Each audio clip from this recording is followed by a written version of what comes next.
Presente. ¿Todo? Bien. Después se pone atrás.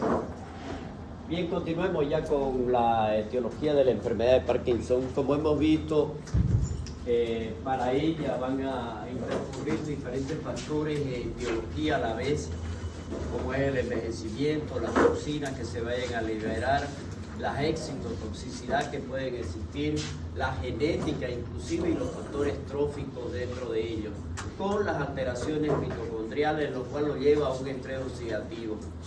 Y si nosotros hablamos de la formación de los radicales libres, vamos a ver que estos son compuestos totalmente inestables, ¿no? Dentro de del mismo proceso de oxidación, donde prácticamente aquí van a perder un electrón. Lo que hace que al perder un electrón, entonces no pueda encontrar cuál es su alelo, quién es su pareja prácticamente. Y por eso quedan totalmente inestables y causar las lesiones que van a dar a nivel celular. Por eso reaccionan con las moléculas circundantes, especialmente con un tipo de metal como es el hierro en un proceso de oxidación. Y este proceso de oxidación, como es de la inestabilidad y la reacción que está teniendo con el hierro, hace que se produzca un daño a nivel del tejido. Y estamos hablando ya de tejido localizado, ¿no? Sabemos dónde se van a producir estas sustancias que van a coordinar, hemos dicho, los movimientos que va a presentar nuestro paciente o que presentamos nosotros los procesos de movimiento fino. De ahí entonces el paciente con enfermedad de Parkinson, vamos a ver que los niveles de hierro están muy elevados, pero no a nivel sanguíneo, sino por concentración a nivel cerebral. Sobre todo en la materia gris, en los niveles de creciente de la ferritina. Cuando hablamos de ferritina, cuando hablemos de hematología, nosotros vamos a saber, o mejor dicho, ¿sí? Dentro de hemato, vamos a ver que la ferritina es una forma de depósito de hierro a nivel sanguíneo.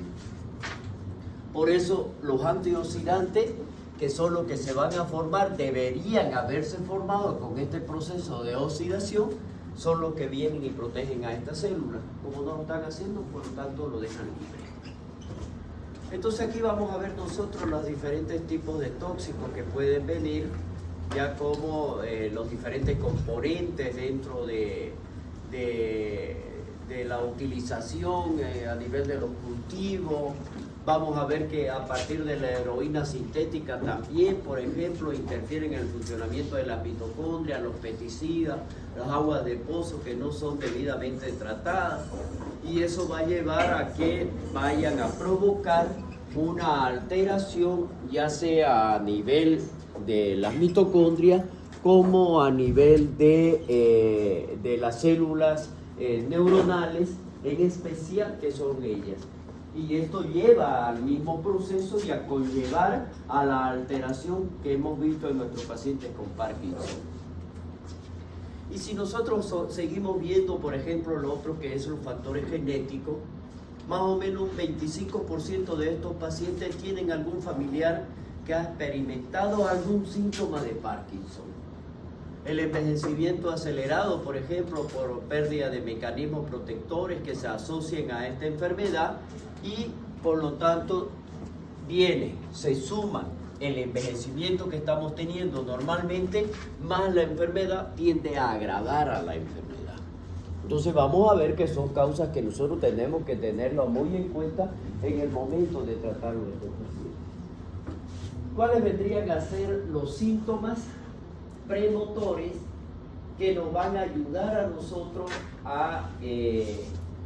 a evaluarlo antes de que se presente el daño mismo?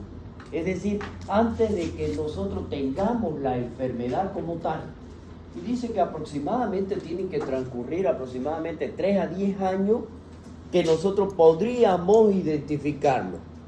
Y dentro de eso, por ejemplo, uno de estos síntomas motores clásicos son los que nos van a permitir el diagnóstico clínico.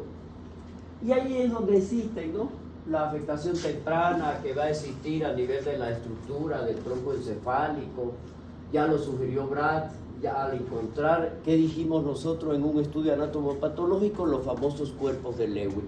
Dentro de ellos, a nivel del núcleo dorsal, tanto del vago, del bulbo olfatorio, sujetos que en vida no mostraban un signo de enfermedad de Parkinson. Por lo tanto, ¿quién sería este primero? Estos cuerpos de Lewis que nosotros deberíamos encontrarlos. Dice, en algunos sujetos que no tenían síntomas de la enfermedad. Se encontraron estos cuerpos de Lewis. Entonces, ante todo esto, el número importante de pacientes, ¿cuáles vendrían a ser estos síntomas clásicos motores? La hiposmia, muchos antes de comenzar con los síntomas motores.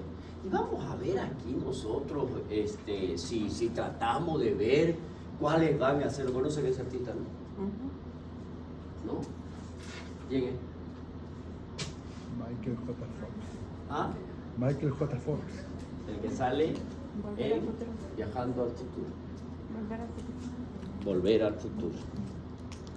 O al presente o al futuro. O donde querían iban, ¿no ves? O al pasado inclusive. Ese es. Bueno, miren ustedes. Entonces, dice que estos síntomas motores siempre van a ser asimétricos. Pero la característica de esto es que va a ir progresando a la enfermedad. Es decir, van a ir aumentando en intensidad. Por lo tanto, ¿y cuáles van a hacer esto? Va a haber una disminución de la destreza, sobre todo con los movimientos finos, existiría una micrografia, ya una alteración de la misma en el momento de escribir y torpeza en un pie al caminar.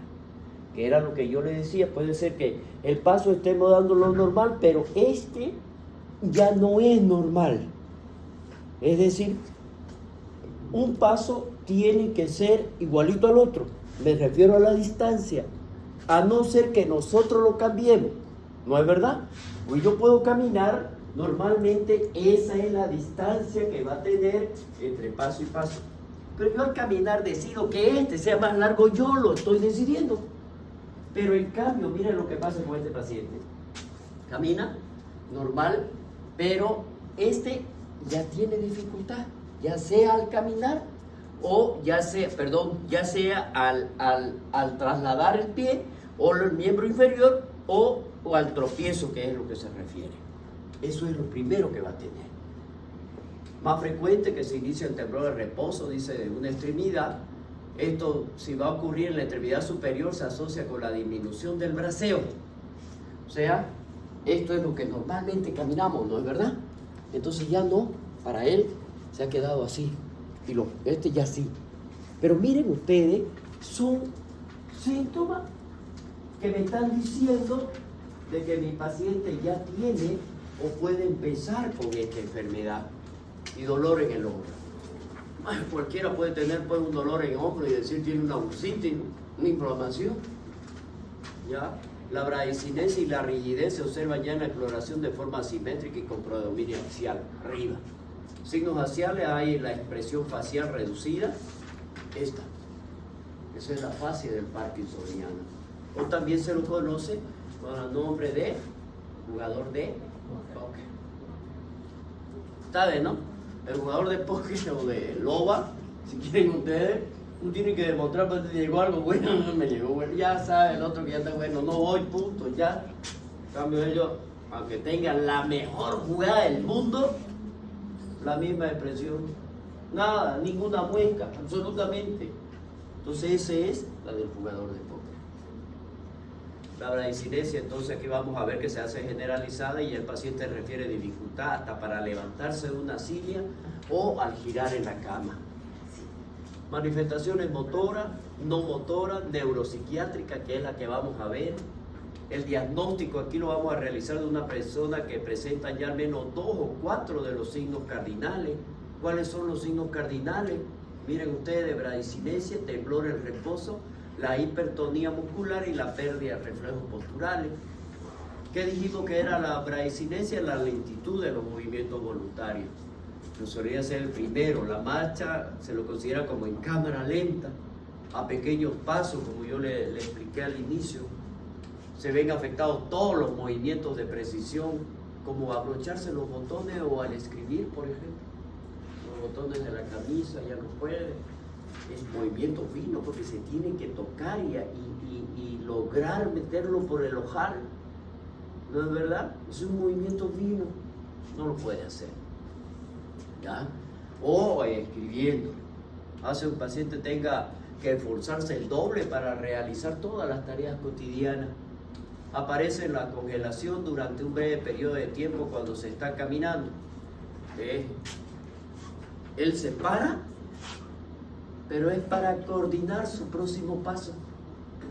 Eso es lo que está haciendo. Va avanzando la enfermedad, ya va a tener dificultades para levantarse de la silla, ¿no? Bueno, esto es los movimientos y las actividades cotidianas y la forma como escribe. Ya vamos a ver nosotros las alteraciones que van a existir en cada uno. La hipertonía o rigidez muscular, ya esto es el signo de la rueda dentada. Ustedes hacen esto, ¿sí? Y el paciente, normalmente pues si yo quiero ahí ponerlo, lo dejo ahí, o si no lo bajo acá, ¿no? En cambio no, por la hipertonía que tiene, hace esto el paciente.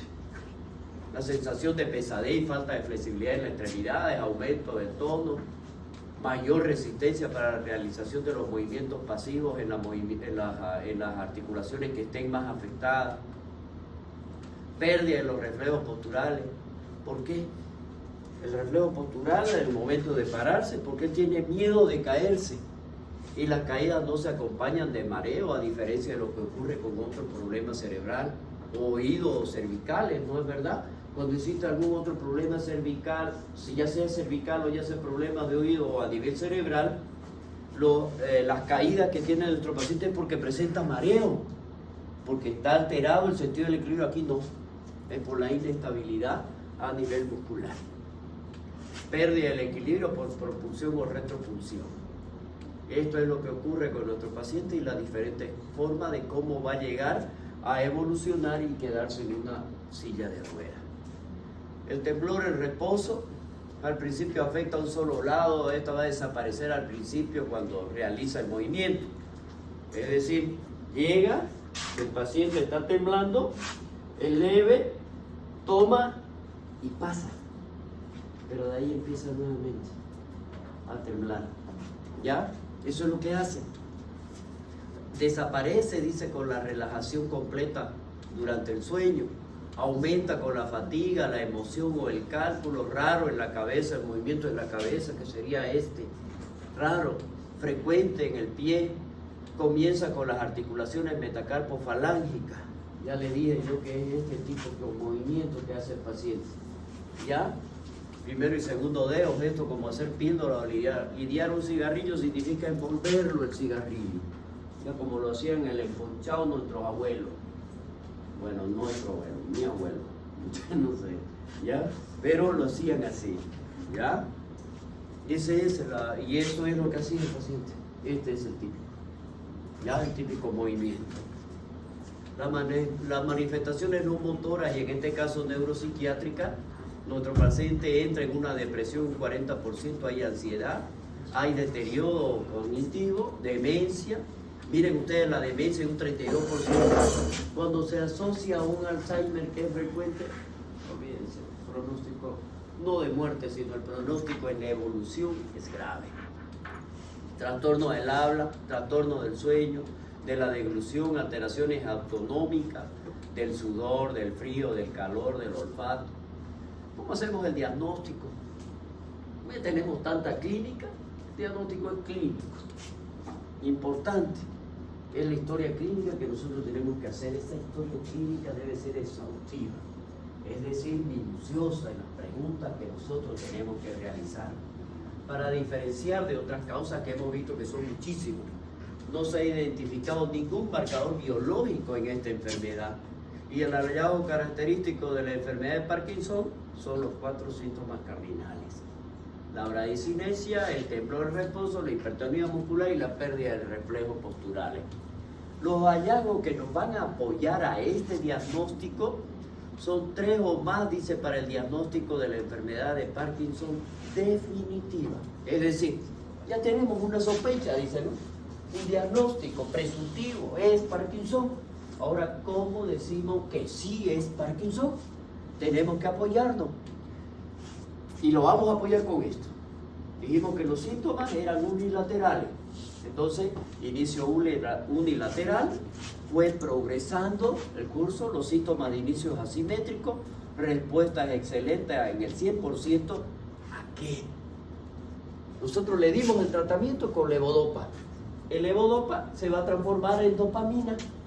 Ese es, de acuerdo, a ver, vamos a entrar a fisiología, tiroxina. Es la primera, ¿no es verdad? De ahí viene la tirosinasa y lo transforma en, no, el levodopa. Viene una enzima, la levodiscinasa, y lo transforma en dopamina. Y de ahí ya decide a dónde me voy a ir, neurotransmisor, si es a nivel del sistema nervioso, o es enzimático, hormona, si es a nivel sanguíneo. ¿Saben qué hace? Cuando un proceso se va a dividir, si pasa a nivel neurológico, es neurotransmisor. Si pasa este mismo proceso y lo pasa a nivel sanguíneo, es hormonal. Bien, aquí vamos a ver que responde, dice la levodopa. Por eso es el primer tratamiento que le van a dar a los pacientes con Parkinson. Mejoran 3, 4, 5 años. De ahí vuelven a aparecer y tenemos que dar otro superior. Como vamos a ver una lista de tratamientos. El paciente con Parkinson, les cuento que es el que visita a todos los médicos que le digan vaya. Le dicen hay un médico X allá en el rincón de Palometa. Ya saben que existe ese pueblito, ¿no? Es por Palometilla, de ida para Santa Rosa, pasando San Pedro. Es por el norte, ¿ya? Entonces ahí está el rincón de Palometa. Si le dicen a este paciente que allá hay un médico que es excelente y que trata el Parkinson y que lo va a sanar, se va allá. Entonces el médico allá lo evalúa y le dice, ¿qué le dieron? Esto, yo le voy a dar esto. Punto. Le da el otro, mejora, 2 años, vuelve peor. La corea severa inducida por levodopa, respuesta a la levodopa se mantiene no más de 5 años, puede ser mayor, y el curso clínico que ha tenido el paciente es mayor a 10 años. Los diagnósticos equivocados, miren ustedes, siguen siendo de un 10 al 25%. ¿Qué significa todo esto? Significa que yo, para tenerlo el diagnóstico definitivo, tengo que apoyarme en todo lo que nosotros hemos visto de la evolución clínica de nuestro paciente con los síntomas y signos que vaya a tener. ¿Qué tratamiento le hemos realizado para decir, señor, es un Parkinson? Por lo tanto, vamos a ver qué le vamos a dar. Hallazgos que excluyen una enfermedad de Parkinson como causa del parkinsonismo. Antecedentes ictus repetidos y progresión del parkinsonismo, antecedentes de traumas craneales, antecedentes de encefalitis, tratamiento con neurolépticos, revisión sostenida, unilateralidad sintomática después de 3 años, parálisis supranuclear de la mirada, signos cerebelosos, difusión autonómica, demencia severa, precoz, con la alteración de la memoria, el lenguaje y la praxis, signos de Babinski, presencia de tumor o hidrocefalia comunicante con TAC craneal, y aquí nosotros vamos a ver ausencia de la respuesta a la dosis elevada de la levodopa. Entonces, ¿qué me están excluyendo la enfermedad? Todo esto de aquí, la exposición a la metilfenil 1, 2, 3, 6, tetrahidroperidina, esta 1-metil-4, esta es la exposición a este componente que es el que se utiliza en la mayoría de lo que nos alimentamos. Ninguna prueba de laboratorio o estudio radiológico permite diagnosticar la enfermedad. Miren ustedes, la secuencia de los genes, el SPAR1, el SPAR2, el SPAR4 para el diagnóstico genético todavía lo mantienen en estudio. En la analítica sanguínea para descartar otros trastornos como hipotiroidismo, difusiones hepáticas, patologías autoinmunes en personas jóvenes con la enfermedad de Wilson, según el antecedente epidemiológico. Entonces vamos a solicitar una serología para micoplasma, miren ustedes, virus, LUE, VIH. Entonces, ¿qué me está obligando a hacer? Si yo no tengo un diagnóstico claro, me obliga a descartar. Y es mediante estos tipos de estudios. Apareció la resonancia magnética con el estudio del galodinio, que es un contraste que se utiliza, en este caso, tanto en los diferentes cortes como con la secuencia T2, que es la que me va a decir, yo quiero que vaya ahí, a izquierda, la sustancia negra y masa encefálica en un sujeto normal, que les voy a mostrar, en la derecha el síndrome de Parkinson con las atrofias. Miren ustedes. Pero ¿qué es lo que nos va a orientar a esto? Si yo veo aquí, este es un paciente normal, como ya yo tengo la experiencia, como yo soy el médico radiólogo, no soy médico nuclear, estoy diciendo yo, si fuera yo el que lo estoy interpretando, ya, entonces yo sé a qué me estoy dirigiendo, qué soy lo que estoy buscando, tiene Parkinson, por lo tanto tengo la experiencia, así dice el médico radiólogo, y él ve esta diferencia que tal vez nosotros no la veríamos si nos muestran una imagen de tal. Hay esa disminución de la densidad misma. Ahora llega a esto, sí me meto. Este es el PET. Esta es la tomografía por emisión de positrones, en la cual se utiliza el flúor 18. El flúor 18 se va a ir donde hay mayor actividad cerebral. Y aquí nosotros vamos a ver dónde hay y dónde no hay. ¿Qué es lo que me está yendo? ¿Qué es lo que me está actuando? Miren, esto es normal de mi paciente. Pero el paciente con Parkinson, miren la diferencia. Yo lo puedo cambiar de colores por si acaso. Ya yo puedo poner negro si quiero, lo puedo poner rojo como yo quiero, pero yo quiero ver la intensidad con la que se están manifestando, y eso, por eso son estudios dinámicos a los cuales nosotros nos vamos a referir para decir, señores, hay disminución de la actividad, ya sea en uno, el lado derecho o el lado izquierdo. Si nosotros vemos después de que le hemos hecho, miren ustedes, el tratamiento, antes del tratamiento y después del tratamiento, podríamos, si existe o no existe mejoría. Por lo tanto, me va a permitir hacer un seguimiento adecuado. Es esto lo mismo, ¿ya? Para explicárselo de nuevo. De los estudios que nosotros tenemos. El tratamiento, entonces, miren ustedes, y esto tienen ustedes que ser sinceros, no existe una cura para la enfermedad del Parkinson. Los medicamentos ayudan a mejorar los síntomas, a mantener o prolongar la funcionalidad del enfermo, mejorar la calidad de vida y evitar las complicaciones inducidas por medicamentos. Tratar a la persona tan pronto como los síntomas comiencen a interferir en sus funciones sería lo ideal. El inicio temprano del tratamiento para conservar los niveles adecuados de la actividad física, la bradicinesia, el temblor, la rigidez, la postura. En cambio aquí los síntomas cognitivos, la hipofonía, la difusión autonómica y la dificultad del equilibrio, miren ustedes, no responden bien. Por lo tanto, tenemos que ser sinceros con nuestro paciente. ¿Qué es lo que está pasando? Aquí vamos a distinguir dos tipos de pacientes: sin trastorno funcional y con trastorno funcional. Sin trastorno funcional dice no iniciar el tratamiento sintomático farmacológico, ya que puede inducir a un efecto secundario. Aquí vamos a ver, tratar, dice, con medicamentos neuroprotectores como es la seligilina, que es uno de ellos, en el desayuno, comida y mantenemos durante el resto de la enfermedad. Si no aparecen efectos secundarios, la ansiedad, el insomnio, continuamos con lo mismo. Los inhibidores de la monooxidasa beta, en este caso la seligilina, podríamos ver, y el efecto secundario de esto dijimos que podría ser la hipotensión ortostática y el insomnio.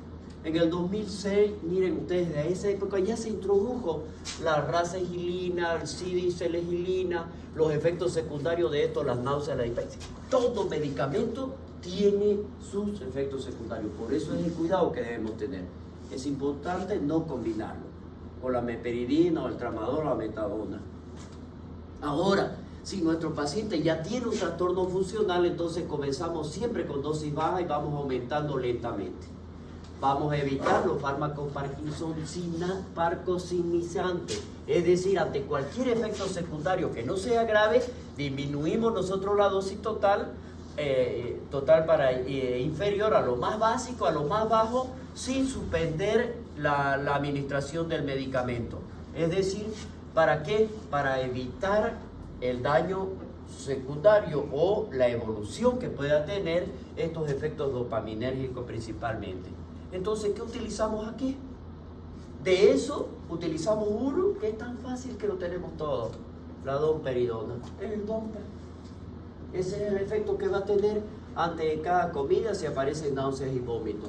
tratamiento farmacológico, muchos de estos pacientes, como lo que dijimos nosotros es la deficiencia de la dopamina en el cerebro, los fármacos antiparkinsonados, ¿qué es lo que hacen? Intentan restituir de una manera temporal la dopamina en los órganos que lo necesiten. Aquí tenemos los siguientes grupos: la levodopa, los agonistas de dopamina, inhibidoras de la CON o inhibidoras de la MAO, los liberadores presinápticos de la dopamina y los anticolinérgicos. Es decir, siempre empecemos por el más débil para ir a terminar después con los mayores, ya de acuerdo a lo que vamos a ir necesitando. La levodopa, desde el 67, miren ustedes, es el que tiene mayor eficacia en la actualidad. Podemos combinarlo aquí con los carbidopas o la benzodiazida en este caso. ¿Para qué? Para disminuir esos efectos secundarios. ¿Cuáles son? Las náuseas, los vómitos, hipotensión, somnolencia, etc. El 80% de estos pacientes que trataron con levodopa mejoraron inicialmente. Esto es importante, sobre todo con la rigidez y la hipocinesia. El 20% de estas personas llegaron a recuperar por completo la función. Aquí encontramos una levodopa, por ejemplo, dentro de ella, simplemente para que vean ustedes los nombres comerciales. Cuando les toca estudiar, ya saben, no me estudien dosis. Simplemente sepan qué medicamento, punto. ¿Ya? Nunca se debe suspender la medicación sin el conocimiento de su médico por los efectos secundarios.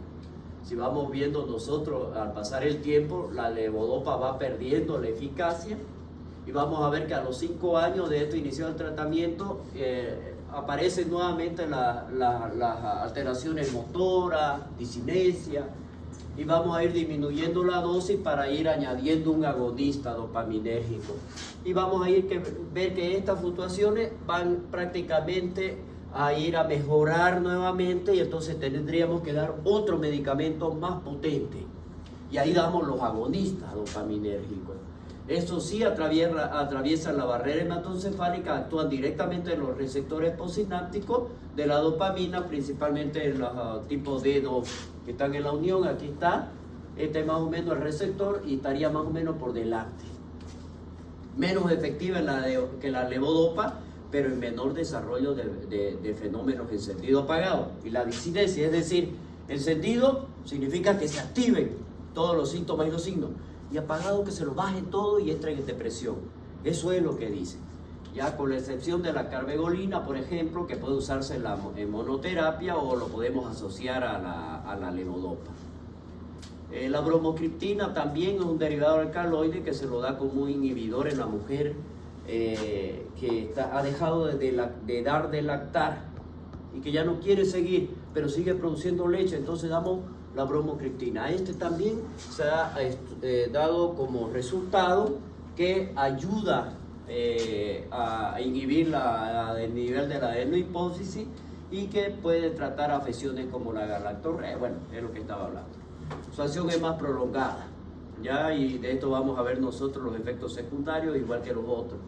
Otro tratamiento tenemos la lisuride, inhibidores de la CON, los liberadores presinápticos, la dopamina como la amantadina y los anticolinérgicos, que sería lo último que podríamos dar nosotros. Disminuyen la actividad de neurotransmisor, que es la acetilcolina. Vamos a ver aquí que se utilizan principalmente en pacientes jóvenes para controlar el temblor, el reposo y la distonía. Y entre estos tenemos el riperideno, ya tenemos el triacifenidrilo, que es otro de los más actualizados, y lo que no se recomienda es que podamos utilizarlo en pacientes mayores de 70 años, porque va a tener un efecto secundario que los pacientes refieren: boca seca, estreñimiento, alucinaciones, pérdida de memoria, visión borrosa y confusión. El pronóstico no es mortal en sí misma, pero el promedio de vida es menor.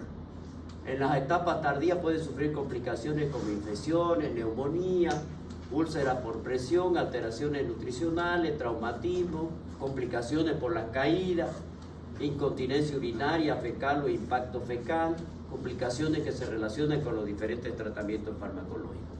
Quedamos aquí, chicos. Para que vayan a estudiar.